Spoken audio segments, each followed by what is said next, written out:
সৰ্বানন্দ সোণোৱালৰ মনোনয়ন পত্ৰ দাখিল। নামঘৰত সেৱা জনাই মনোনয়ন দাখিল। সংগ দিলে বহু নেতা সমৰ্থকে। সকলো লোকৰ আশীৰ্বাদ লৈছে, সকলো লোকৰ সহযোগিতা বিচাৰিছে আৰু এক বিশাল ৰেলী। মই আকৌ এবাৰ কৈছো, এক বিশাল ৰেলী এই মুহূৰ্তত ইয়াৰ পৰা তপনে দেখুৱাই আছে। ডোনাৰ মন্ত্ৰী জিতেন্দ্ৰ সিঙৰো মুখ্যমন্ত্ৰীক সংগ। গড়মূৰৰ যি উপায়ুক্ত কাৰ্যালয়, সেই উপায়ুক্ত কাৰ্যালয়লৈ তেখেতে যাত্ৰা কৰিছে।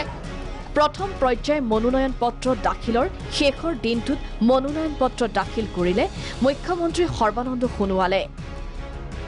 মঙলবাৰে মুখ্যমন্ত্ৰী সৰ্বানন্দ সোণোৱালে মাজুলীত উপস্থিত হৈ ৩ সহস্ৰাধিক সমৰ্থকৰ সৈতে মনোনয়ন পত্ৰ দাখিল কৰে। মনোনয়নৰ সময়ত সোণোৱালক সংগ দিয়ে বিজেপিৰ ৰাজ্যিক সভাপতি ৰঞ্জিত দাস, হিমন্ত বিশ্ব শৰ্মা, অসম গণ পৰিষদৰ সভাপতি অতুল বৰা, প্ৰমোদ বড়ো আৰু বহু সমৰ্থকে।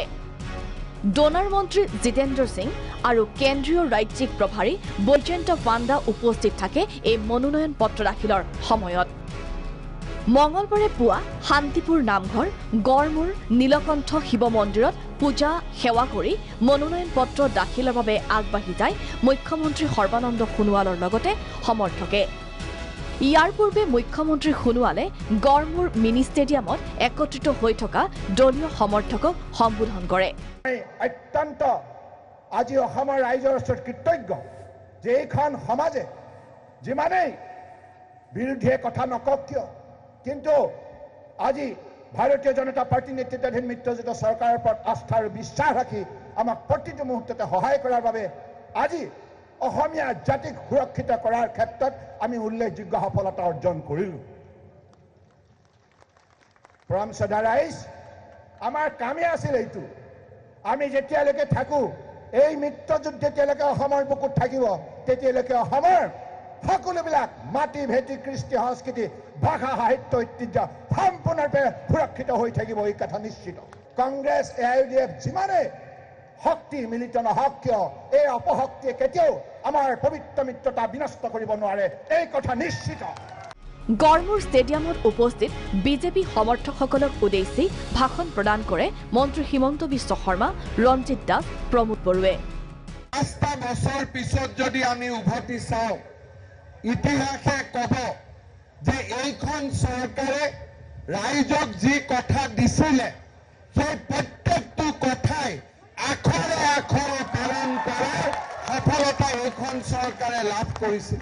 মই ৰাইজক অনুৰোধ কৰিম, আমাৰ ভোট কেৱল মাত্ৰ পদুম ফুলৰ, আমাৰ ভোট কেৱল মাত্ৰ সৰ্বানন্দ সোণোৱালৰ পক্ষত। মুখ্যমন্ত্ৰী সৰ্বানন্দ সোণোৱাল ডাঙৰীয়াক আপোনালোকৰ যিগৰাকী আগন্তুক নিৰ্বাচনৰ প্ৰাৰ্থী, তেখেতক খুব জোৰে হাত চাপৰি শুভেচ্ছা জনাবলৈ অনুৰোধ জনাইছোঁ। খুব জোৰে আৰু জোৰে।